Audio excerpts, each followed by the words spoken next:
We are back live from Milwaukee, joined now by former presidential candidate Vivek Ramaswamy, who is here with us on set. It's good to see you again. It's good to see you. So big news of the day, obviously, is the nomination of somebody who you know pretty well, your former law school classmate, Ohio Senator J.D. Vance. Your reaction? That's right. I have a different dimension of knowing J.D. for a long time out of politics. We used to watch Cincinnati Bengals games back in law school in New Haven bars. We didn't even talk politics back then. But what I can say is he's a genuine person. He is somebody who actually cares about this country. He's in public service for the right reasons. We grew up not that far from each other, even in Southwest Ohio. And I could say one of the things about my relationship with him is we've agreed on most things, but even when we disagree, we push each other a little bit.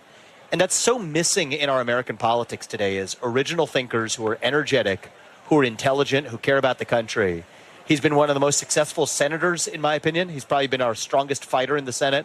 And I think he's going to make for an outstanding vice president. I truly believe that. Your name at one point had been floated on that, let's call it, long list for vice president. I think even when you were running for president, you fielded that question quite a bit, whether you would serve as VP. We now know who the pick will be.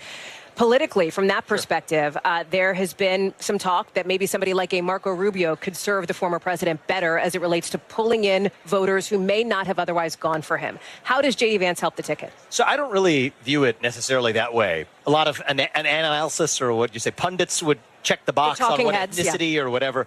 I think you look at it more in a bigger way that J.D. brings a lot of intangibles to the table. He's an American dream story.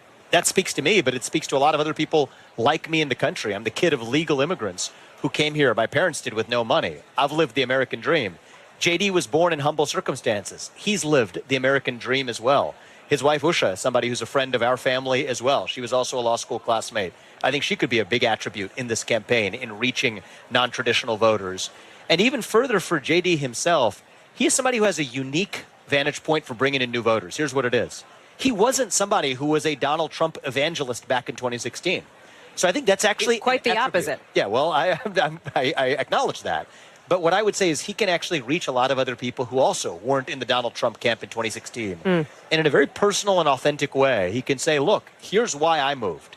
And here's why I want you to come with us as well. So I think that's unique. You're saying that you think his evolution on the former president could actually be relatable to some independents? Yes, I think it could actually be an attribute to bringing independents and even some Democrats in.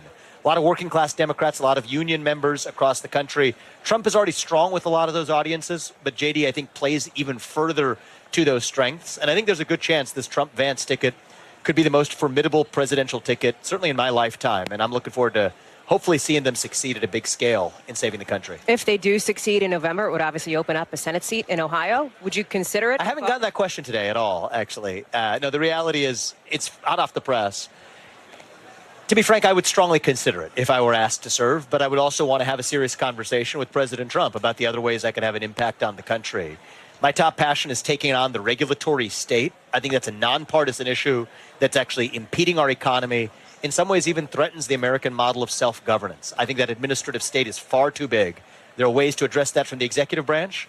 There are also things that need to be done from Congress and the Senate, too. So I look forward to those conversations after President Trump is successfully reelected with J.D. Vance. I'll ask because I've got to check the box. Has anybody reached out to you from Governor DeWine's office to broach this issue yet? I have not discussed this with Governor DeWine.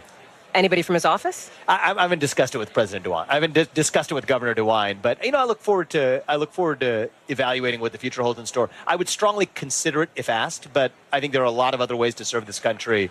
And this isn't about what comes after victory. This is about what our path is to victory in November. To that point, and then I'll move on, but I want to ask you, talk about the ways that you think you can serve former President Trump. Chief of Staff in the White House, is that something that has been brought up to you as a possible role? We've talked about a lot of different possibilities from the cabinet. President Trump and I have had, we talk regularly. I spoke to him, actually most recently, it was after midnight on the night that he suffered that injury, that tragedy, and the assassination attempt on Saturday night.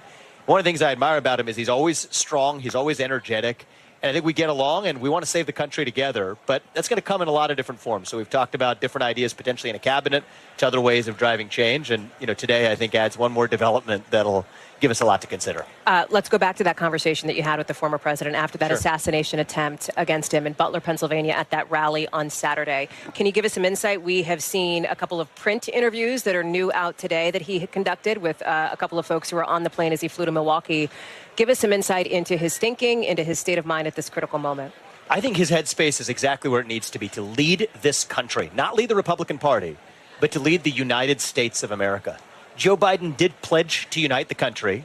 I think it's fair to say that had he succeeded in that, we wouldn't be where we are right now. But I think what we're going to see from Donald Trump in a second term, and even for the remainder of this race, is something far beyond even what we saw in that first term. Success is unifying. Excellence is unifying. And I think Donald Trump is actually going to be the president who will unite this country. And I know that sounds counterintuitive to a lot of people, especially to perhaps this audience. But the reality is unity is not just going to come through words. I think unity will come through action. I think his focus on the economy, his focus on illegal immigration, that unites a lot of different Americans. And the good news is Saturday, what happened was a near tragedy. But if there's one silver lining that comes out of it, and I hope that some silver lining can come out of that tragedy, it can be that all Americans reject this idea of not just political violence, but the idea that you can disagree with somebody vigorously, but still not view them as your enemy, still indeed respect them as a fellow citizen.